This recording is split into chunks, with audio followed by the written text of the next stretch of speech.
With the NBA almost back, another season of extreme excitement underway, too many great players to count, a few big name guys who's been superstars and first team All-NBA caliber players over the years will have a drop off, giving the undefeated fighter time, while young hungry hard workers will have a big climb, the LeBrons and Steph Currys aging like fine wine, while others will fall off, distracted by gorgeous dimes. What's up guys, my name's Wilson. If you're new to my channel and want to learn more about the NBA, get entertained, hit the subscribe button or follow my social media for more great content. Given how many good young talent the NBA will have, it'll only be a matter of time when the league adds a couple more teams, while a lot of guys will unfortunately get snubbed from the All-Star team given only 24 available spots. But don't forget about some of the players that haven't crossed your mind all off-season, guys that will become better, become more well-known come 2023. Starting with Lauri Markkanen of the Utah Jazz, stuck in a rebuilding franchise who blew up nearly the entire roster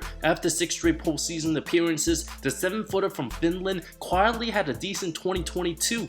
61 games with the Cavs, 31 minutes played, averages of 14.8 points, almost 6 rebounds. After being swept under the radar on a solid team, making an impact, the 25-year-old being a little injury prone, combined with dealing with some bad Bulls teams his first 4 seasons, where he slept on, people forgot his second year averages of nearly 19 points and 9 boards looked like he was putting it all together. Now still 25 years old, 3 years left on his contract, making a little over 16 mil and under 20 each of the following 2. Bad news is he likely won't sniff the playoffs for another year. After 5 seasons in and still no postseason berth, stretches the floor, exceptional shooter, either attacks the rim or shoots from deep. Less than 12% of his shot attempts comes between beyond 10 feet to the 3-point line. Has all the time in the world in Utah to diversify his scoring, needs to prove he can create his own shot and make the most of his opportunities, while 99% of his threes over the last 3 seasons have been assisted. Will get all the opportunities he wants in Salt Lake,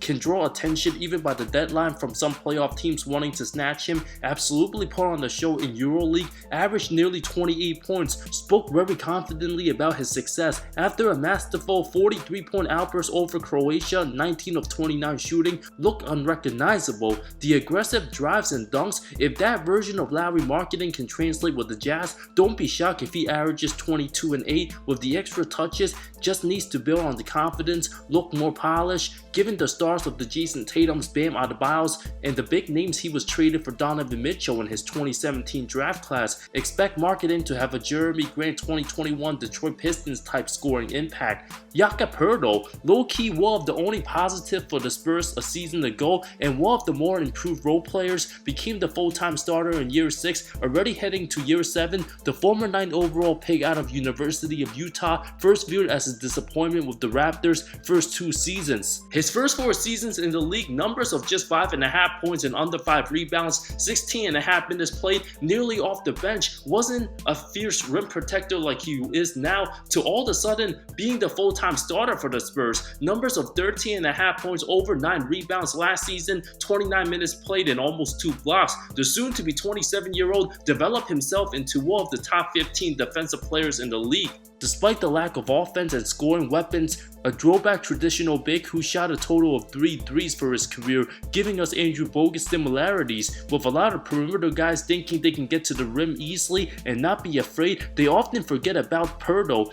It's an absolute travesty. He's making less than 9.4 mil on the year, while one-dimensional guys like Duncan Robinson and Davis Bertans making a lot more. Expect contenders to want to pick him up for perhaps a first-round pick, an underrated passer for a savvy organization that thinks outside the box. Does keeping Poeltl, who will help the team with a few extra wins, worth the risk of lessering San Antonio's chances in landing the potential #1 pick, being a reliable roller in the pick and rolls? If he was on a big market like the Lakers or Knicks, many would scream defensive second team and won't stop praising him. An excellent blue-collar system player that's assigned to do what's best for his role, grab rebounds and alter shots. Defensive second team might truly be a possibility if he was on a better team.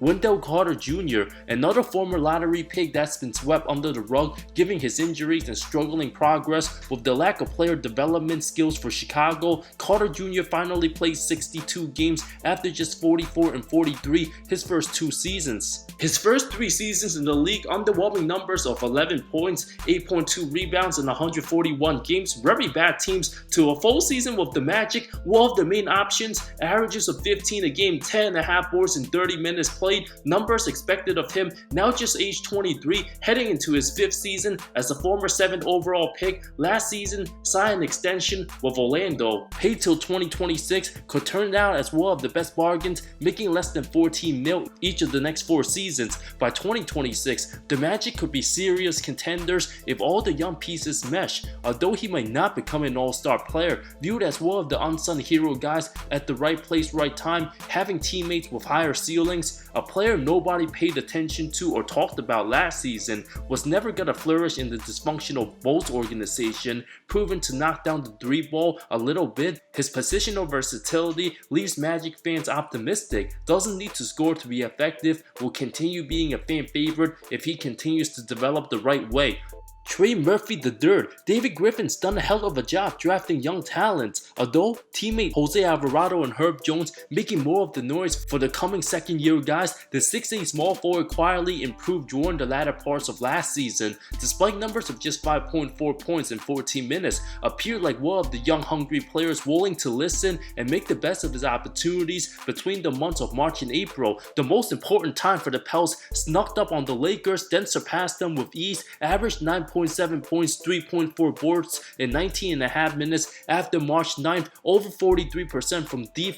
After that span, making the best impact in winning basketball gave the rookie a massive confidence boost. Despite the absence of Zion and the early struggles, being on a young team that competes seriously while having fun bonding as a unit, being a shooter and spacer, the Pels now have serious expectations after building off their 2022 playoff run, taking Phoenix to 6, playing the last 16 minutes and 3 seconds of the Clipper game, 14-5, the preparation after being in the G League. The former 17 pick hasn't looked back since Willie Green trusted him. The momentum should carry on.